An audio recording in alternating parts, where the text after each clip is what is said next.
السلام علیکم ورحمۃ اللہ وبرکاتہ۔ ہزاروں لاکھوں کروڑوں درود و سلام ہمارے نبی پاک صلی اللہ علیہ وآلہ وسلم کی ذات مبارکہ پر۔ اس وقت ہم موجود ہیں سلیس درس حدیث میں کہ یہ بہت ہی خوبصورت حلقہ ہے جہاں ہم بیٹھ کر حدیث مبارکہ کو سمجھتے ہیں۔ آج ہماری 11ویں حدیث ہے اور آج کی حدیث ہے کہ ظالم قیامت کے دن تاریکی میں ہوگا۔ ظلم قیامت کے روز اندھیروں کی صورت ہوگا۔ تو ظلم کیا چیز ہے؟ ظلم ہے کیا چیز؟ ظالم قیامت کے دن اندھیروں میں ہوگا، تاریکی میں ہوگا۔ حدیث کا مطلب کیا ہے؟ حدیث کا مطلب ہے کہ قیامت کے دن ظالم کو میدان حشر میں اس طرح گھیرے ہوئے ہوں گے، تاریکی اس طرح گھیرے ہوئے ہوگی کہ وہ جو نور جو مومنوں کو ملے گا وہ اس سے بالکل محروم ہوں گے، جس کے بارے میں اللہ تعالیٰ کا فرمان ہے کہ قیامت کے دن مومنوں کے لیے نور ان کے دائیں طرف دوڑتا ہوگا اور اس کی روشنی میں وہ اپنی منزل مقصود یعنی جنت تک پہنچ جائیں گے۔ تو بعض علماء نے فرمایا کہ حدیث میں جو لفظ ظلمات استعمال ہوا ہے اس سے مراد تاریکی کے دن کی تکالیف اور مشکلات ہیں، قیامت کے دن کی تکالیف اور مشکلات ہیں، جس میں قیامت کے دن ظالم لوگ گھرے ہوئے ہوں گے۔ اللہ تعالیٰ فرماتے ہیں کہہ دیجئے کہ کون ہے جو تم کو خشکی اور دریا کی تکالیف سے نجات دیتا ہے۔ تو ظلم کی قباحت کی ایک وجہ یہ بھی ہے کہ اس سے انسانی زندگی جو ہے وہ مسخ ہو کر رہ جاتی ہے، معاشرہ تباہ و برباد ہو جاتا ہے، انسانوں کی آپس میں ہمدردی اور بھائی چارہ جو ہے وہ لیکن وہ ختم ہو جاتا ہے۔ ظلم کی وجہ سے معاشرہ بالکل ایسا ہو جاتا ہے جیسے پورے معاشرے میں کوئی آتش کدہ ہو۔ ایک حدیث قدسی میں اللہ تعالیٰ خود بیان فرماتے ہیں کہ اے میرے بندو، میں نے اپنی ذات پر ظلم حرام کر لیا ہے، تم لوگوں کے درمیان بھی ظلم حرام کیا ہے، تو ایک دوسرے پر ظلم نہ کرو۔ قرآن کی بہت ساری آیات میں ظلم کی مذمت آئی ہے، حدیث مبارکہ میں بھی ظلم کی بہت مذمت آئی ہے۔ تو ظلم ہے کیا چیز، سمجھنا یہ چاہیے کہ ظلم ہے کیا چیز۔ دیکھیے ظلم کی جو ہے نا وہ 3 اقسام ہوتی ہیں۔ ظلم کی پہلی جو قسم ہے وہ شرک ہے، شرک۔ سوچیں ظلم کی پہلی قسم کیا ہے؟ وہ شرک ہے۔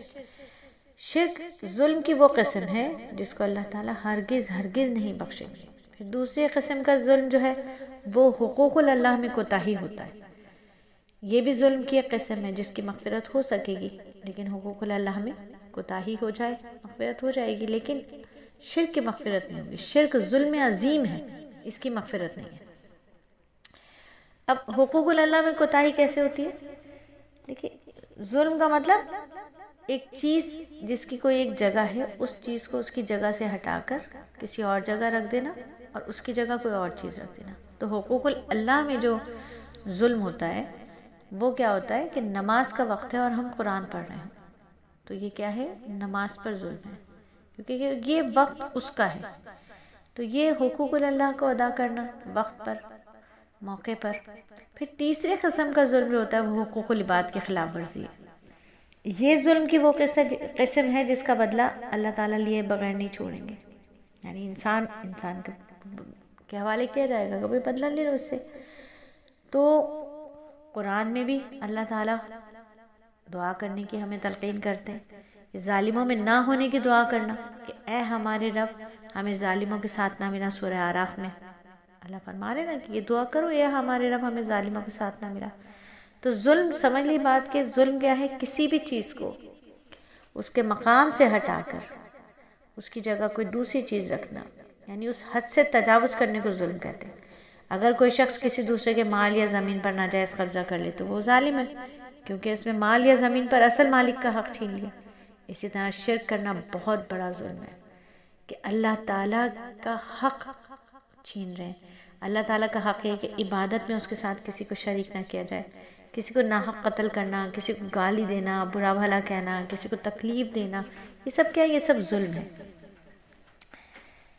تو ظلم جو ہے نا پوری امت مسلمہ کا اتفاق ہے کہ ظلم کیا ہے؟ وہ حرام ہے۔ قرآن و سنت کی حدیث واضح تفصیلات سے بالکل واضح ہے کہ ظلم کیا ہے؟ وہ حرام ہے۔